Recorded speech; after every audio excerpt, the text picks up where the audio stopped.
365 성경 읽기 새 한글 성경. 오늘 읽으실 성경은 로마서 5장부터 7장까지입니다. 로마서 5장. 의롭다고 인정받아 이루어진 화해. 그러므로 우리는 믿음의 기초에서 의롭다고 인정받아 하나님과 평화로운 관계를 누리고 있습니다. 우리 주 예수 그리스도를 통해서이지요. 또한 그분을 통해서 믿음으로 우리는 지금 서 있는 이 은혜 안으로 들어오게 되었습니다. 그리고 하나님의 영광에 참여하리라는 희망을 품고 자랑스러워합니다. 그뿐만 아니라 우리는 큰 어려움들을 자랑스러워합니다. 우리가 알기 때문입니다. 큰 어려움 가운데 견디는 힘이 생긴다는 것을요. 또 견디다 보면 굳세지고 굳세지다 보면 희망이 생긴다는 것을요. 희망은 우리 기대를 저버리지 않습니다. 우리에게 주신 성령님을 통해 하나님의 사랑이 우리 마음에 쏟아부어졌기 때문입니다. 우리가 아직 무력할 때 그리스도께서 때맞춰 불경건한 사람들을 위해서 죽으셨습니다. 의로운 사람을 위해서라고 해도 죽겠다고 나서는 사람은 거의 없습니다. 훌륭한 사람을 위해서는 어쩌면 누군가 용감히 죽겠다고 나설지도 모릅니다. 그런데 하나님은 우리를 향한 자신의 사랑을 확실히 증명해 보이십니다. 곧 우리가 아직 죄인일 때 그리스도께서 우리를 위해서 죽으신 것입니다. 이제 우리가 그리스도의 피로 의롭다고 인정받았으니 그리스도를 통해 노여움에서 벗어나 구원받을 것은 더더욱 확실합니다. 우리가 원수일 때에도 하나님의 아들이 죽으심을 통해서 하나님과 화해하게 되었습니다. 그렇다면 더더욱 확실하게 우리가 화해한 사람들로서 그리스도의 생명을 힘입어 구원받게 될 것이기 때문입니다. 그뿐만 아닙니다. 우리는 우리 주 예수 그리스도를 통해서 하나님을 자랑합니다. 이제 우리는 그분을 통해서 하나님과 화해를 누리게 되었습니다. 죽음을 불러들인 아담, 생명을 주신 그리스도. 그러니까 이렇게 된 겁니다. 한 사람을 통해 죄가 세상에 들어왔고 그 죄를 통해 죽음도 들어왔습니다. 이와 같이 모든 사람에게 죽음이 미치게 되었습니다. 모든 사람이 죄를 지었기 때문이지요. 율법이 주어지기 전에도 죄가 세상에 있었습니다. 하지만 율법이 없으면 죄가 죄로 여겨지지 않습니다. 그러나 아담으로부터 모세에 이르기까지 죽음이 사람들을 지배했습니다. 아담이 범한 죄에 견줄 만한 죄를 짓지 않은 사람들까지도요. 아담은 장차 오실 분을 예시하는 하나의 유형입니다. 그러나 은혜의 선물이 가져온 결과는 범죄의 결과와는 완전히 다릅니다. 한 사람의 범죄로 많은 사람이 죽었습니다.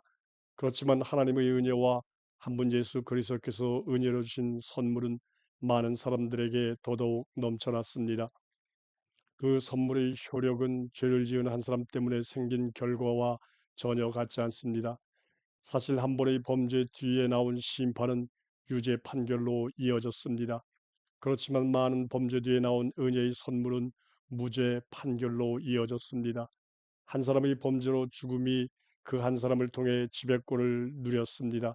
그러나 은혜와 의로움이라는 선물을 넘쳐나게 받는 사람들은 한 분 예수 그리스도를 통해 더더욱 생명을 누리며 다스릴 것입니다. 그러므로 하나의 범죄로 모든 사람에게 유죄 판결이 내려진 것처럼 하나의 의로운 행동으로 모든 사람에게 생명으로 이끄는 무죄 선언이 내려졌습니다. 한 사람이 순종하지 않아서 많은 사람이 죄인이 된 것처럼 한 분이 순종하신 덕분에 많은 사람이 의롭다고 판결받은 사람이 될 것입니다. 율법이 끼어들어서 범죄가 늘어났습니다. 그러나 죄가 늘어난 곳에 은혜가 넘쳐났습니다.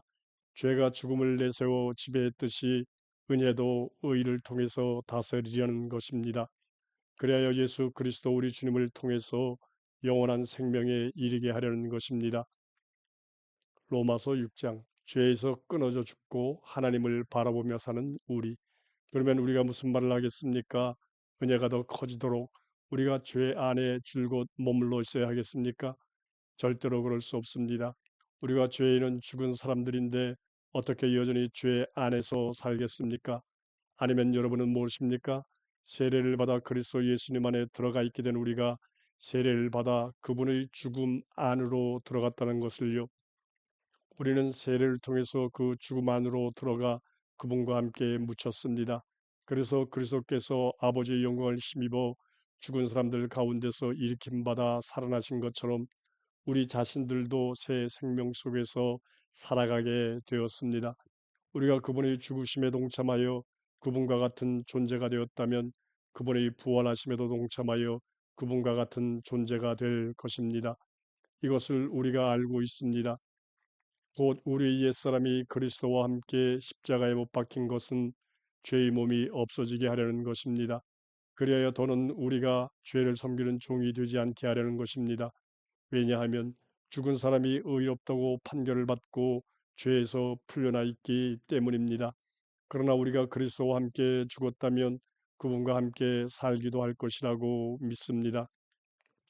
우리가 알다시피 그리스도께서는 죽은 사람들 가운데서 일으킴받아 살아나신 뒤에 다시는 죽지 않으십니다. 죽음이 더는 그에게 주인 노릇하지 못합니다. 그분이 죽으신 것은 죄의 지배를 끝장내려고 단 한 번 죽으신 것입니다. 그분이 사시는 것은 하나님을 바라보며 계속 살아가시는 것입니다. 이와 같이 여러분 자신들도 여러분이 죽어서 죄의 지배를 끝장냈고 그리스도 예수님 안에서 하나님을 바라보며 살아간다고 여기십시오. 그러므로 죄가 여러분이 죽을 몸 안에서 지배하지 못하게 하여 그 몸의 욕망에 굴복하지 않도록 해야 합니다. 여러분 몸의 각 부분을 불의 무기로 쓰이도록 죄에게 바치지 마십시오. 오히려 여러분 자신들을 죽은 사람들 가운데서 살아난 사람답게 하나님께 바치십시오. 여러분 몸의 각 부분을 의의 무기로 쓰이도록 하나님께 바치십시오. 정말이지 죄가 여러분의 주인 행세를 하지 못할 겁니다. 여러분은 율법 아래 있지 않고 은혜 아래 있기 때문입니다. 하나님을 섬기는 종인 우리. 그러면 어떻게 말해야 하겠습니까? 우리가 율법 아래 있지 않고 은혜 아래 있으므로 죄를 지어야 하겠습니까? 절대로 그럴 수 없습니다. 여러분은 알지 못하십니까? 누군가에게 여러분 자신들을 종으로 바쳐서 그를 따르면 여러분은 여러분이 따르는 그 사람의 종이 되는 것 아닙니까? 죄의 종이 되어 죽음에 이르거나 순종의 종이 되어 의에 이르거나 하는 것 아닙니까? 그러나 하나님께 감사드립니다. 여러분이 한때는 죄의 종이었지만 이제는 전에 받은 가르침의 본을 조차 마음으로 순종하게 되었습니다. 죄에서 벗어나 자유를 얻고 의를 섬기는 종이 되었습니다. 여러분이 제대로 이해하지 못할까봐 사람들이 흔히 말하는 대로 말합니다. 여러분은 몸의 각 부분을 더러움과 불법을 섬기는 종으로 바쳐서 점점 더한 불법에 이르렀습니다. 마찬가지로 이제는 여러분 몸의 각 부분을 의를 섬기는 종으로 바쳐서 거룩함에 이르도록 하십시오. 여러분이 죄의 종이었을 때 여러분은 의에 대해서는 자유로웠습니다. 그래서 여러분이 그때 무슨 열매를 거두어 드렸습니까? 그때 저지른 집들을 이제는 여러분이 창피해야 합니다. 그 끝은 죽음이니까요. 그러나 이제 여러분은 죄에서 벗어나 자유롭게 되었고 하나님을 섬기는 종이 되었습니다. 그래서 여러분이 거룩함이라는 열매를 맺게 되었습니다.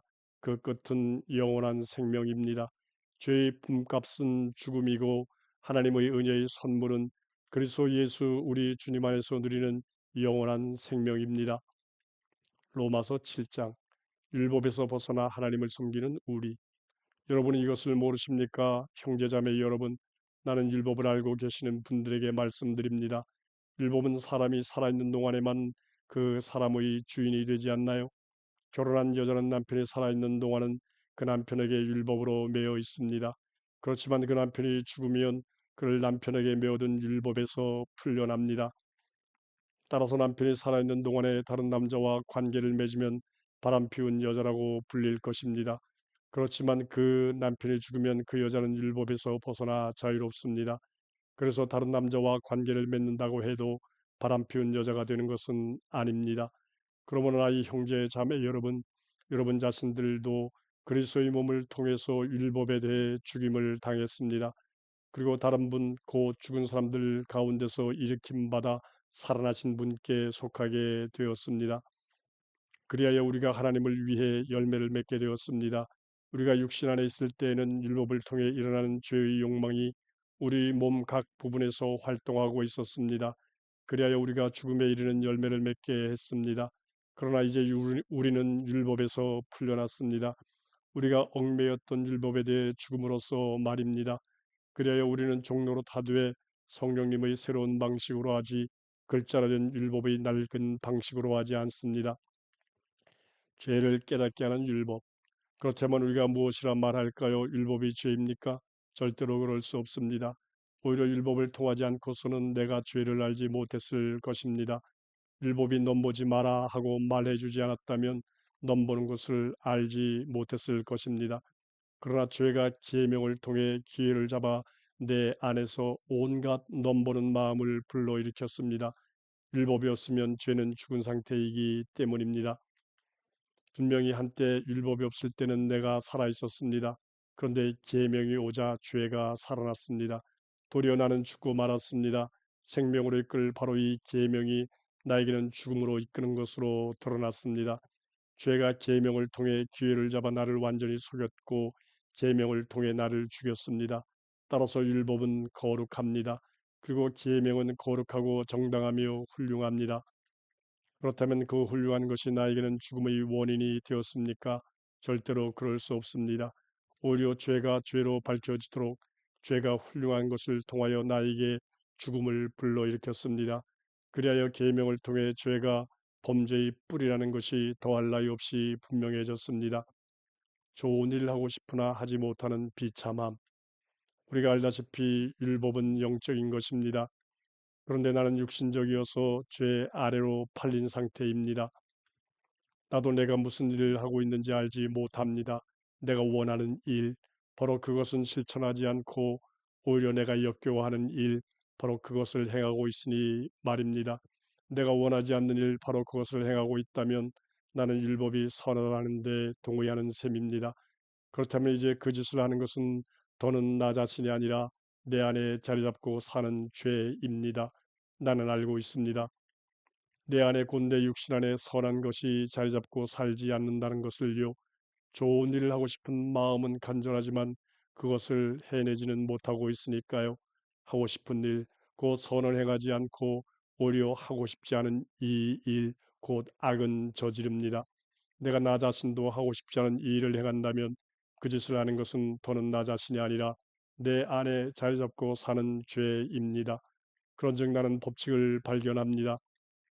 좋은 일을 하고 싶어하는 나, 그런 나에게 악한 것이 바로 곁에 있다는 것입니다. 나는 속사람으로는 하나님의 법을 기뻐합니다. 그런데 내가 보니 내 몸의 각 부분에는 다른 법이 있어서 내 마음의 법과 맞서 싸우고 있습니다. 그리고 내 몸의 각 부분에 있는 죄의 법으로 나를 포로로 삼고 있습니다. 나야말로 얼마나 비참한 사람입니까? 누가 나를 이 죽음의 몸에서 건져내 주겠습니까? 하나님께 감사를 드립니다. 하나님이 건져내 주십니다. 예수 그리스도 우리 주님을 통해서요. 그러므로 결국 나 자신은 마음으로는 하나님의 법에, 육신으로는 죄의 법에 종노릇하고 있습니다.